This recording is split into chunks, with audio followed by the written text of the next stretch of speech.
Welcome to another Businessology lesson.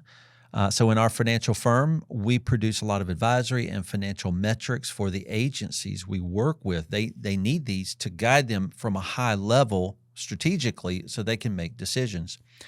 And we're going to talk about some misapplications of business financial metrics. That's what we're going to talk about.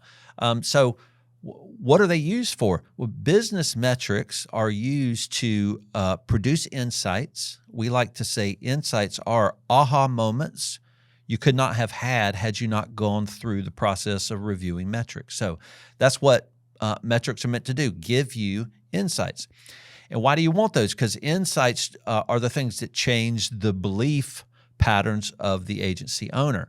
Why is that important? Because what an agency owner believes is what drives their behavior. Those things are connected. And where do we see all of that fall out? That third place is financial statements. So this is pretty cool. As we're teaching our team, we're saying when you're looking at financial statements, what you're looking at is a trailing indicator of the behaviors of the owners that believe certain things. And so that's really cool. When you look at financial statements for a long time, for many, many years, as I've had, you know what you're doing is you're looking at an imprint of the belief of that owner. Super, super cool. So what metrics do is they summarize that. That's a really common situation that you use metrics for. You summarize stuff so that a lot of problems kind of squeeze out of these profit and loss statements.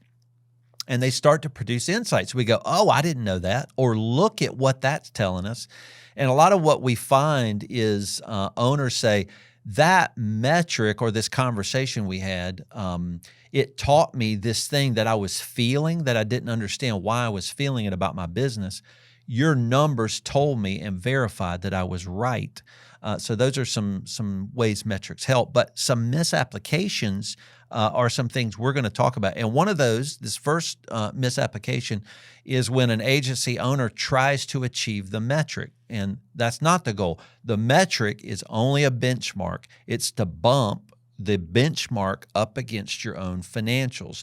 And when you do that, it's meant to produce differences, right? Those variances are what leads you to understand the insight. You go, oh, why is that different than what I thought? And you can bump up a lot of things to financial statements, right? You can get pre-prescribed proprietary metrics, which we have. We've created our own metrics for agencies, and we bump those up against their financials. So we go, here's a professional agency-wide benchmark you could use for your financials. What does that tell you? Or we could even help them build a budget.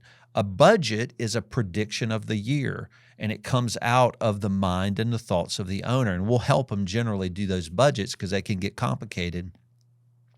So we'll also bump a budget up against their financials throughout the year, budget versus actual financials. That produces a variance. And we go, why? Why are the actuals different than what you predicted them to be? So all we're doing is letting the variances teach us things. So this misapplication number one is that we're trying to achieve the metric. We're not. We're trying to bump it up against what we have actually, and we're trying to learn something from that. Another misapplication is the entrepreneur that we're working with often thinks they need the details out of these metrics. Leaders in agencies really need to avoid details as much as they can. Now, here's the thing. If you're a leader in an agency in a strategic position, that is, you're making decisions about the future very intentionally, then you need to avoid as many details as you can. The reason is because you are inundated with details. That's all you do all day long is deal with buckets of details. So when you're doing strategic activity, you need to get out of the details as much as you can. So entrepreneurs, in the second misapplication, entrepreneurs who go into looking at metrics and they start to get to the granular nature of each dollar, they start to lose the variance, the patterns, the trending, all of these benefits that come from metric matching. Those are the things we're looking for. We're looking for very high level.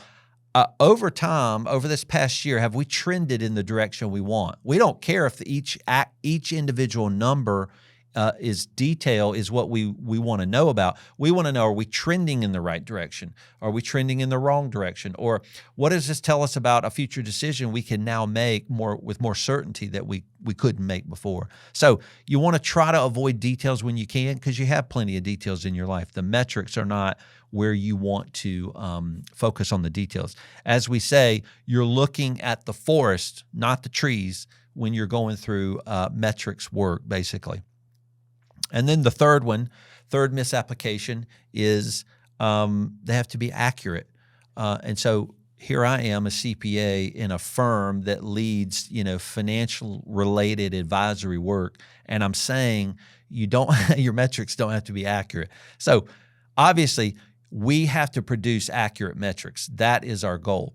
But what we're saying is we don't want the entrepreneur to make that their focus. We don't want them to go, how did you calculate it? Why did you calculate it that way? Again, we want them to stay high level and leave to us the ability to be accurate. We want them to go, what is that teaching me? I want to know insights, because insights, these aha moments, help me to change my behavior, help me to change my beliefs, which then change my behavior.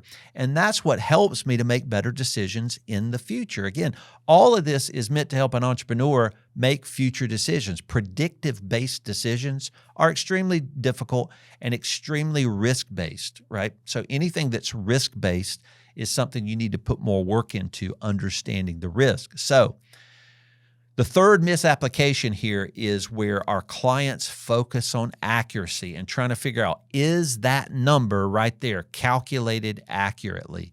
And again, the point is not that accuracy is wrong. That is our job as a firm, is to create accurate metrics. But the goal of the client is to stay high level and really focus on what could help change them. So those three misapplications of metrics, we do this a lot with our clients. I hope that helps you.